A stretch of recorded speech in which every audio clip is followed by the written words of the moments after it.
दीप की उड़ान। धर्मपुर नाम के गांव में एक राजू नाम का लड़का रहा करता था। वो जन्म से ही अनाथ था, इसीलिए उसको खुद का गुजारा खुद ही करना पड़ता था। राजू हर रोज भीख मांगकर अपना गुजारा किया करता था। एक दिन राजू के मन में विचार आता है, अगर मैं प्लास्टिक की बोतल जमा करके बेचूं तो मुझे पैसे मिल जाएंगे। ऐसा मन में सोचकर राजू प्लास्टिक की बोतल जमा करने लगा। कभी बस्ती में जाता तो कभी रेलवे स्टेशन पर चला जाता और बहुत सारी प्लास्टिक की बोतल लाकर दुकानदार को बेचकर पैसे जमा करता था। एक दिन राजू रेलवे स्टेशन पर बोतल जमा कर रहा था, तभी एक औरत एक बच्ची को लेकर वहां से चली जा रही थी।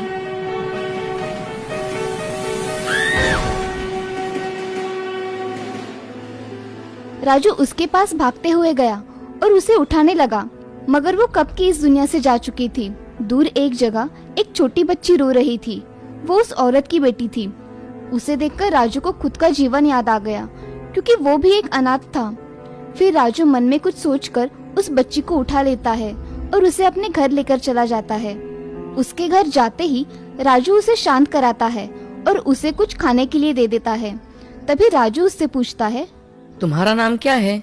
मेरा नाम शिवानी है। भूख लगने की वजह से शिवानी जल्दी जल्दी खाना खा रही थी।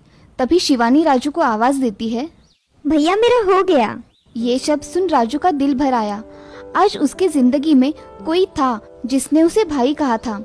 तभी से राजू ने मन ही मन ठान लिया कि अब से इस लड़की की जिम्मेदारी मेरी है। मैं मेरी बहन को अच्छा पढ़ाऊंगा और उसे उसके पैरों पर खड़ा करूंगा। ऐसा मन में सोचकर राजू शिवानी से, शिवानी, तुम्हारे घर में कौन कौन है? माँ के सिवा कोई नहीं भैया। शिवानी, आज से तुम मेरे साथ रहोगी। हाँ भैया, मैं तुम्हारे साथ ही रहूंगी। ये बातें शिवानी के मुंह से सुनकर राजू बहुत खुश हो गया था। आज वो अनाथ नहीं था, उसकी जिंदगी में उसकी बहन आ गई थी। उसके जीने को जैसे मकसद मिल गया था। अब राजू हर रोज बाहर प्लास्टिक जमा करने के लिए जाता था और शिवानी घर पर रहा करती थी। अब राजू भी छोटे मोटे काम कर लिया करता था। ऐसे ही दोनों के दिन गुजर जाया करते थे। अब एक दिन राजू शिवानी को लेकर खाने का सामान लाने के लिए दुकान में गया। तभी दुकानदार से, चाचा, मुझे 1 किलो चावल और आधा किलो दाल दे दीजिए और एक दूध का पैकेट भी। दुकानदार राजू को सारी चीजें दे देता है और राजू उसे पैसे देकर घर जाने के लिए निकलता है। तभी शिवानी एक जगह देखते हुए दिखाई देती है। वो स्कूल के बच्चों को देख रही थी। उसे ऐसे देख राजू उससे कहता है कि, शिवानी, क्या तुम स्कूल जाना चाहती हो? हाँ भैया, मैं पढ़ना चाहती हूँ। ठीक है शिवानी, मेरे पास थोड़े पैसे जमा हो जाएंगे ना, तब मैं तुम्हारा स्कूल में दाखिला करवाऊंगा। सच में भैया? मैं भी स्कूल जाऊंगी। हाँ शिवानी। अब दोनों घर चले जाते हैं। तभी राजू जल्दी जल्दी चूल्हे पर खाना बनाता है और दोनों खाना खाकर सो जाते हैं। अब राजू जब उठता है तो उसके दिमाग में पैसे कहाँ से लाऊं ऐसे विचार आते हैं। राजू घर से बाहर निकलता है और चलते चलते एक दुकान के सामने आ जाता है। वहाँ एक बोर्ड पर लिखा था, काम के लिए लड़का चाहिए। ये देख राजू उस दुकान में चला जाता है। राजू दुकानदार से, साहब, आपके यहाँ काम करने के लिए कोई लड़का चाहिए था? हाँ, मुझे एक लड़का दुकान में काम करने के लिए चाहिए था, जो कि मेरी मदद कर सके। साहब, अगर आपको कोई एतराज ना हो तो मैं ये काम करना चाहता हूँ। बेटे, अभी तुम बहुत छोटे हो। नहीं, मैं तुम्हें काम पर नहीं रख सकता।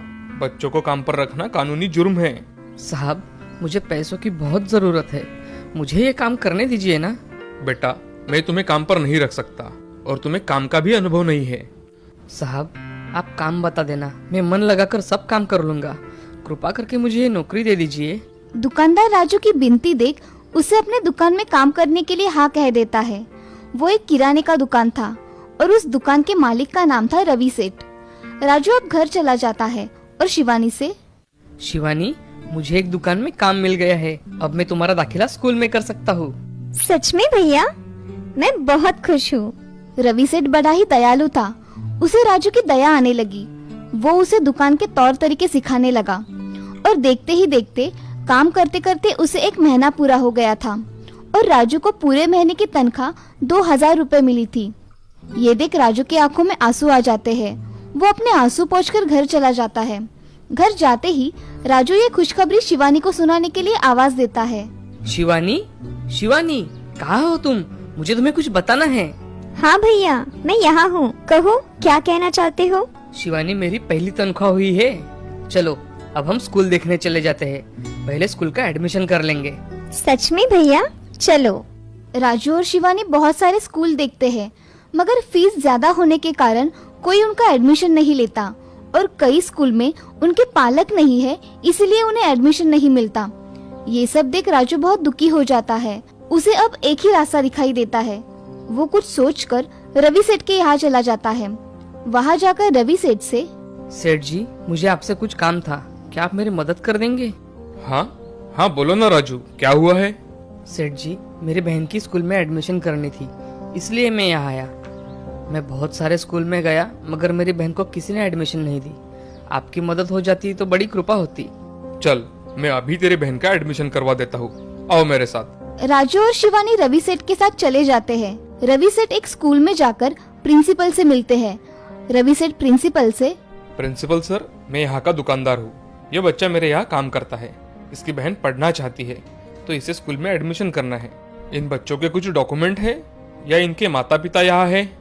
अरे सर, मैं इनकी जिम्मेदारी लेता हूँ। इनके पास कोई डॉक्यूमेंट नहीं है। तुम इस लड़की का एडमिशन करवा दीजिए, आपकी बड़ी मेहरबानी होगी।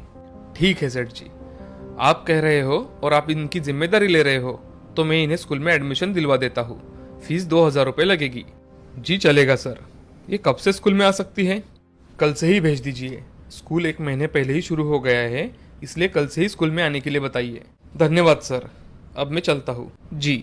ऐसा कहकर रवि सेठ स्कूल से बाहर आ गए और बाहर आते ही राजू को स्कूल का टाइम बता देते हैं और उसे स्कूल के कपड़े खरीदकर दफ्तर लाकर देते हैं और राजू से, राजू बेटा, मैंने तुम्हारे बहन का एडमिशन करवा दिया है। अब तुम इसे कल से स्कूल में लेकर आना, ठीक है? ठीक है मालिक। मालिक, मैं आपके पैसे थोड़े थोड़े करके सब चुका दूंगा। राजू बेटा, मैंने तुमसे पैसे मांगे हैं कभी? रहने दो। नहीं मालिक, मैं आपके सारे पैसे आपको वापस कर दूंगा। ठीक है, दे देना, मगर अब चलो घर जाओ। कल से इसे स्कूल लेकर आना है और दुकान भी तो आना है तुम्हें। हाँ सेठ जी, मैं चलता हूँ। ऐसा कहकर राजू और शिवानी वहाँ से चले जाते हैं। अब घर आकर राजू शिवानी से, देखा शिवानी, मालिक कितने अच्छे हैं, हमारी मदद कर दी उन्होंने। हाँ भैया, मुझे सच में यकीन नहीं हो रहा है कि मैं स्कूल में पढ़ने जाऊंगी। चलो शिवानी, हमें आज जल्दी जल्दी सब काम निपटाने पड़ेंगे और कल सुबह उठकर मुझे काम पर भी जाना है और तुम्हें स्कूल भी। चलो जल्दी जल्दी। हाँ भैया, चलो। ऐसा कहकर दोनों घर के काम कर डालते हैं और अगले दिन राजू शिवानी को लेकर स्कूल चला जाता है। उसे स्कूल में छोड़कर वो दुकान के लिए निकल जाता है। अब शिवानी स्कूल में जाकर अपने क्लास में बैठ जाती है और इधर राजू दुकान में आकर काम करने लगता है। तभी रवि सेठ दुकान में आकर राजू से, राजू, छोड़ा है तुम्हारे बहन को स्कूल में? हाँ मालिक, मैं उसे अभी छोड़कर आया हूँ। अच्छा राजू, क्या तुम पढ़ाई नहीं करना चाहते? मैं भी पढ़ाई करना चाहता हूँ, मगर मेरी बहन पहली पढ़ेगी, बाद में मैं पढ़ूंगा। कितने अच्छे विचार है तुम्हारे। अगर तुम चाहो तो तुम भी स्कूल जा सकते हो। मैं अगर स्कूल में चला जाऊंगा तो दुकान में काम कौन करेगा मालिक? तुम ही काम करना। दुकान से जाने के बाद रात के स्कूल में तुम पढ़ सकते हो। सच में मालिक, ऐसा हो सकता है? हाँ राजू, मैं तुम्हारी एडमिशन रात के स्कूल में कर दूंगा। मालिक, मैं आपका शुक्रिया कैसे अदा करूं, मुझे यही समझ में नहीं आ रहा। मगर मालिक, इतने पैसे मैं कहाँ से लाऊंगा? मेरे पास इतने पैसे नहीं हैं। तेरे पास जब पैसे आएंगे ना, तब लौटा देना, ठीक है? ये सब बातें सुन राजू की आंखों से आंसू निकल आते हैं। वो रवि सेठ के पैर पड़ के उनसे आशीर्वाद लेता है और बोलता है कि मालिक, इस दुनिया में हमारे बारे में किसी ने नहीं सोचा, मगर आपने हमारे लिए इतना सोचा, यही बहुत है मेरे लिए। अब बातें ही करेगा या काम भी करेगा? काम करके जाना है स्कूल में, समझे? सेठ जी, यूँ करता हूँ काम, आप देखिए सिर्फ। ऐसा कहकर राजू अपना काम करने लगता है। वो जल्दी जल्दी दुकान के काम खत्म कर लेता है। अब स्कूल छूटने के समय पर राजू शिवानी को लेने चला जाता है और उसे घर छोड़कर फिर से दुकान पर चला आता है। अब दुकान का काम खत्म हो जाने के बाद वो घर चला जाता है। घर जाकर ये खुशखबरी सबसे पहले शिवानी को कब बताऊं, ऐसे उसे हुआ था। शिवानी, शिवानी। हाँ भैया, मैं यहाँ हूँ, पढ़ाई कर रही हूँ। देखो, मुझे बुक्स भी मिले हैं। हाँ, बहुत अच्छे है बुक्स। मेरे पास तुम्हारे लिए एक और खुशखबरी है। क्या भैया? अब मैं भी स्कूल में जाऊंगा, वो भी रात के स्कूल में। काम करके स्कूल में पढ़ाई करूंगा। सच में भैया, तुम भी पढ़ाई करोगे? कितना अच्छा होगा। मैं बड़ी बनने के बाद तुम्हें काम नहीं करने दूंगी भैया। हाँ शिवानी, तू बड़ी बन के क्या बनेगी? भैया, मैं बड़ी बन के डॉक्टर बनूंगी। बहुत अच्छे मेरी बहना, तू खूब पढ़ाई कर, बाकी का सब मैं देख लूंगा। चल अब हम खाना खाते हैं और मैं स्कूल जाकर आता हूँ। हाँ भैया। ऐसा कहकर राजू और शिवानी खाना खा लेते हैं और राजू स्कूल में चला जाता है। अब स्कूल में जाकर राजू को बहुत अच्छा लगता है, वो मन लगाकर पढ़ाई करता है। ऐसे ही अब कुछ साल बीत जाते हैं। राजू 12वीं कक्षा पास कर लेता है और शिवानी 9वीं कक्षा की पढ़ाई पूरी कर लेती है। राजू को 12वीं कक्षा में अच्छे मार्क्स मिलने की वजह से उसे किसी भी कॉलेज में एडमिशन मिल रहा था। अब राजू इंजीनियरिंग करना चाहता था, मगर पैसों की वजह से वो डिग्री कॉलेज में एडमिशन कर लेता है। राजू अब कॉलेज में जाया करता था। उसी के साथ राजू अब दुकान भी पूरी तरह से संभाल रहा था। रवि सेठ को अब राजू पर पूरा भरोसा हो गया था, इसीलिए रवि सेठ ने एक और दुकान खोलकर वो दूसरी दुकान चलाते थे और ये दुकान राजू संभाला करता था। शाम के समय सारा हिसाब रवि सेठ को देकर राजू हर रोज घर आता था। अब रवि सेठ की दुकान बहुत अच्छे चलने लगी थी, इसीलिए रवि सेठ राजू पर खुश थे। अब कुछ दिनों में शिवानी भी 10वीं में पहले नंबर से पास हो जाती है। राजू को बहुत खुशी होती है। राजू शिवानी को डॉक्टर बनाना चाहता था। उसे डॉक्टर बनाने के लिए राजू को बहुत सारे पैसे जमा करने थे, इसीलिए राजू अब थोड़े थोड़े पैसे जमा करने लगा। अब राजू डिग्री पूरी कर लेता है। अब वो नया जॉब ढूंढ लेता है। उसे अच्छी पगार की नौकरी मिल जाती है। अब राजू दुकान की नौकरी छोड़कर कंपनी में काम करने लगता है। शिवानी अब 12वीं की कक्षा पास होकर उसका जिले में पहला नंबर आता है। स्कूल में शिवानी का सत्कार होता है। शिवानी घर चली जाती है। तब राजू मिठाई लेकर घर आता है। शिवानी को देख उसे बहुत खुशी होती है। वो शिवानी से, शिवानी, आज मैं बहुत खुश हूँ। तुमने आज 12वीं कक्षा में जिले में पहला नंबर लाकर मेरा सर ऊंचा कर दिया है। ये सब आपकी वजह से हुआ है भैया। चल अब मिठाई खा। तुम भी खाओ ना भैया। कुछ महीनों बाद शिवानी का एडमिशन MBBS के लिए हो जाता है। अब कुछ साल ऐसे ही बीत जाते हैं। शिवानी अब डॉक्टर बन जाती है और एक अच्छे हॉस्पिटल में जॉब भी कर रही है। राजू रवि सेठ को एक खुशखबरी देने के लिए उनके दुकान में चला जाता है। मालिक, कहाँ हो मालिक? आओ राजू, कैसे आना हुआ आज? मालिक, शिवानी डॉक्टर बन गई है, इसलिए आपको मिठाई देने आया था। ये बहुत अच्छा हुआ है राजू, आखिर तुम्हारा सपना पूरा हो ही गया। हाँ सेठ जी, ये लीजिए मिठाई। ऐसा कहकर राजू सेठ जी के हाथ में मिठाई का बॉक्स रख देता है और जाने के लिए निकलता है। तभी सेठ जी चक्कर आकर गिर जाते हैं। उन्हें देख राजू उन्हें उठाने की कोशिश करता है, मगर वो बेहोश हो जाते हैं। राजू उन्हें जल्दी हॉस्पिटल में लेकर जाता है। शिवानी उन्हें देखकर बताती है, भैया इन्हें हार्ट अटैक आया है, अभी ऑपरेशन करना पड़ेगा, इनके घर वालों को बताना पड़ेगा। मैं उन्हें बताता हूँ, तू इनका ऑपरेशन करने की तैयारी करो जल्दी। राजू रवि सेठ के घर फोन कर सारी बात बता देता है। थोड़ी देर बाद उनकी पत्नी और उनका बेटा वहाँ आ जाता है। अस्पताल में उनका ऑपरेशन होता है। ऑपरेशन होने के बाद उनके पास उनकी पत्नी, बेटा, राजू और शिवानी थी। अब रवि सेठ को होश आ जाता है। अब आपको ठीक लग रहा है? हाँ डॉक्टर, अब मुझे ठीक लग रहा है। आप अब आराम कीजिए। राजू, मैं इस अस्पताल में कैसे? मालिक, आपको चक्कर आ गया था, इसलिए आपको मैंने हॉस्पिटल में एडमिट करवाया, तो तभी पता चला आपको हार्ट अटैक आया है। अब आपका ऑपरेशन हो चुका है, और हाँ, आपका ऑपरेशन शिवानी ने ही किया है। राजू, तुम्हारा बहुत बहुत धन्यवाद। तुम दोनों ने मेरे लिए कितना किया। सेठ जी, आपने जो हमारे लिए किया उसके बदले में ये तो कुछ भी नहीं है। मैं आपके ठीक होने तक दोनों दुकान संभाल लूंगा, आप चिंता मत कीजिए। आपने हमारे लिए जो किया है वो तो हम बता भी नहीं सकते। आप हमारे भगवान हैं सेठ जी। आप आराम कीजिए, किसी भी चीज की कोई जरूरत हो तो मुझे आवाज दे देना। रवि सेठ अपनी पत्नी शीला से, देखा शीला, इन बच्चों ने मेरे लिए कितना किया है। हाँ जी, इन बच्चों ने हमारे लिए बहुत किया है। मैं तो इनका शुक्रिया कर रही थी, तो बोलते हैं कि अपनों से कोई शुक्रिया कहता है क्या। हमें आज एक और बेटा और बेटी मिल गई जी। हाँ शीला, तुम सही कह रही हो। आज से हम इन दोनों को हमारे घर में रहने के लिए बुलाएंगे। हम एक परिवार बन के रहेंगे। आपने मेरी मन की बात कह दी जी। राजू, तुम और शिवानी मेरे घर हमेशा रहने के लिए आ सकते हो, मेरा बेटा और बेटी बन के। ये सब बातें सुन राजू और शिवानी की आंखें भर आई। उन दोनों को आज परिवार मिल गया था।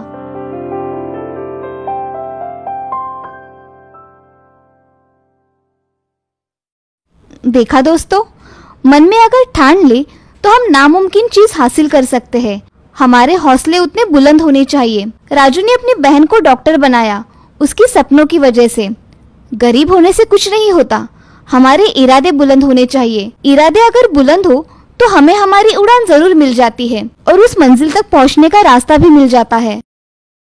एक सुंदरपुर नाम के गांव में शारदा अपने दोनों बच्चों के साथ रहा करती थी। शारदा का पति गुजर जाने के बाद शारदा ने अपने बच्चों की अच्छी तरह से देखभाल की थी। शारदा का बड़ा बेटा संजय शहर में नौकरी किया करता था। वो हर महीने पैसे अपनी माँ और बहन को भेजा करता था। रमा कॉलेज में पढ़ा करती थी। वो बहुत होशियार थी। एक दिन संजय एक लड़की को अपनी माँ से मिलवाने के लिए गांव लेकर आया। माँ, तुम कहाँ हो? अरे संजय, अचानक कैसे आना हुआ? और ये तुम्हारे साथ लड़की कौन है बेटा? माँ, ये सरला है। मैं और सरला एक ही ऑफिस में काम करते हैं।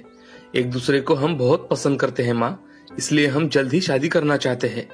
ये तो बहुत अच्छी बात है बेटे, मुझे ये शादी मंजूर है। ऐसा कहकर संजय और सरला ने शारदा का आशीर्वाद लिया। तभी शारदा सभी के लिए खाना बनाती है और सभी खाना खाने बैठ जाते हैं।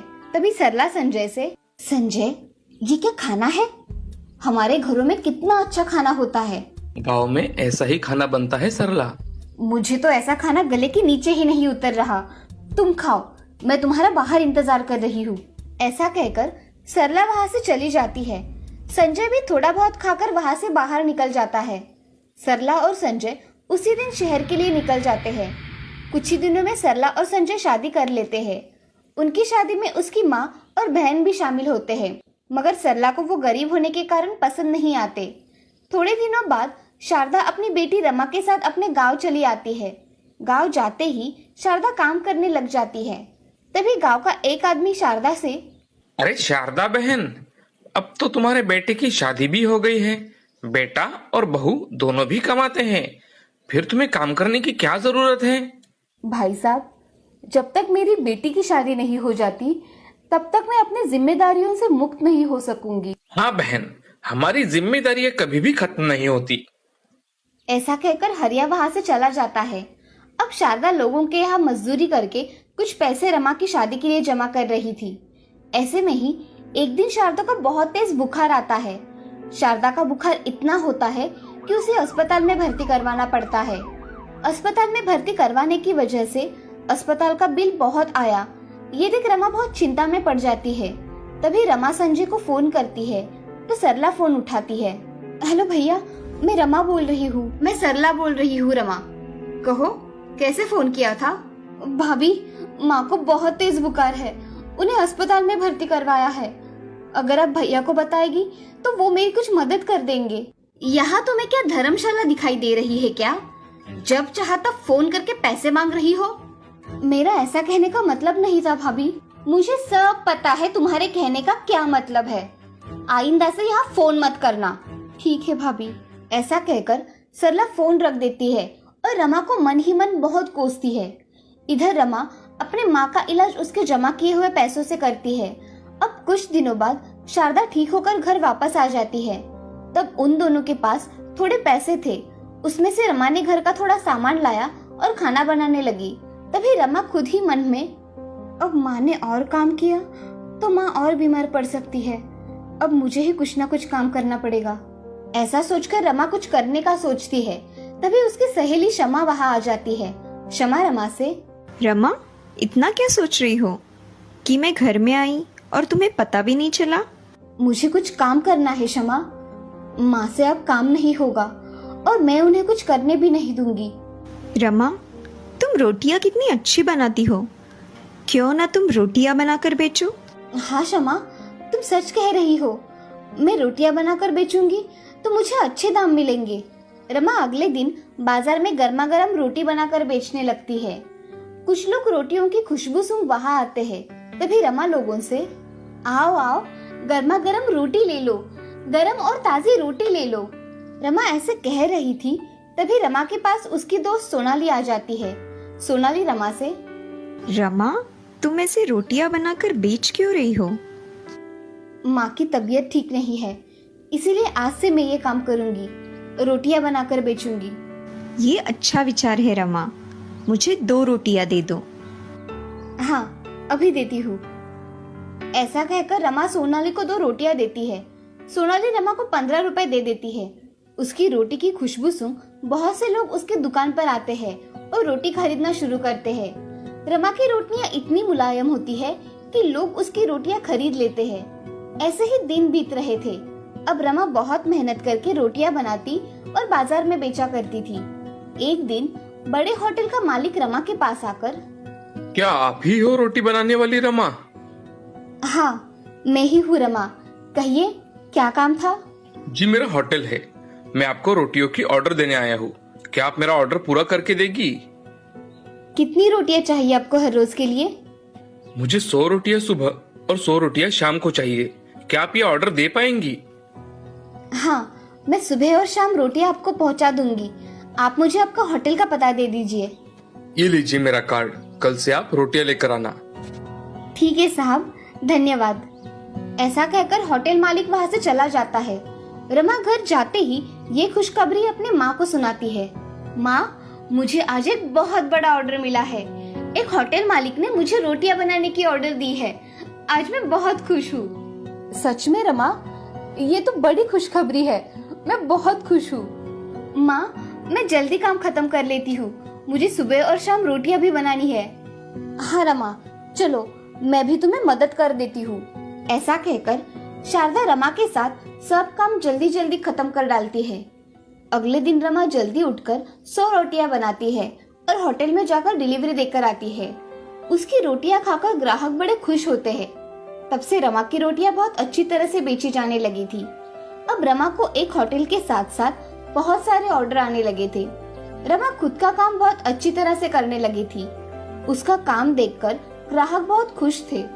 अब रमा की आर्थिक परिस्थिति भी बहुत अच्छी हो गई थी। रमा ने अपने साथ गांव की कुछ औरतों को काम में शामिल कर लिया था और उनके साथ काम करके अपनी डिलीवरी पूरी किया करती थी। रमा की रोटियां अब बहुत फेमस बन गई थी। उसकी वजह से रमा ने उसका बिजनेस ऑनलाइन भी कर दिया था। रमा को अब काम से बहुत पैसे मिल रहे थे। अब रमा ने घर के साथ साथ लोगों की सेवा करनी शुरू कर दी थी। लोगों को रोजगार दिलवाया था। उसके नाम के चर्चे अब गांव-गांव में जाने लगे थे। एक दिन रमा का भाई संजय को ये सारी बातें पता चलती है। वो रमा और अपनी माँ के पास आता है और अपनी माँ से, माँ, मुझे रमा की तरक्की देखकर बहुत खुशी हुई। हाँ संजय, मेरी रमा ने अपना फर्ज तो निभाया, साथ में खुद भी अपने पैरों पर खड़ी रही है। हाँ माँ, उसने खुद से ही सब किया है। तुम तो तुम्हारी जिम्मेदारियां भूल गए थे संजय, मगर मेरी रमा अपनी जिम्मेदारियां नहीं भूली। अब तुम्हें क्या चाहिए? तुम किस लिए आए हो यहाँ? मुझे कुछ नहीं चाहिए माँ, बस तुम मुझे माफ कर दो। मैं मेरी गलतियां सुधारना चाहता हूँ। तुम्हें माफी मांगनी है तो मेरी नहीं, अपनी बहन की मांगो। ऐसा कहकर शारदा वहाँ से चली जाती है। संजय रमा के पास आकर, रमा, मुझे माफ कर दो मेरी बहन, मुझसे बहुत बड़ी गलती हो गई। भैया, मुझे जब जरूरत थी तब आप मेरे काम नहीं आए। आज मेरी परिस्थिति अच्छी देखी तो आपको आपकी गलती का एहसास हुआ। रमा, मुझे सच में माफ कर दो। मैं आगे से ऐसा नहीं करूँगा। ठीक है भैया, मैंने आपको माफ कर दिया। आज से आप माँ का दिल कभी नहीं दुखाओगे। हाँ रमा, हम दोनों माँ का अच्छी तरह से ख्याल रखेंगे। रमा, तुमने मुझे माफ तो किया ना? हाँ भैया। ऐसा कहकर संजय और रमा गले लग जाते हैं। ये सब देख शारदा के आंखों में आंसू आ जाते हैं। अब रमा का बिजनेस भी अच्छी तरह से चलने लगा था। रमा अपने काम के दम पर करोड़पति बन गई थी और उसकी तरक्की देख गांव की लड़कियां प्रेरित हो रही थी। इस कहानी से हमें ये सीख मिलती है कि जिंदगी में कोई भी काम छोटा या बड़ा नहीं होता। काम को लगन से करना चाहिए। मेहनत करने वाला हमेशा सफल होता है, इसीलिए हमेशा मेहनत करनी चाहिए।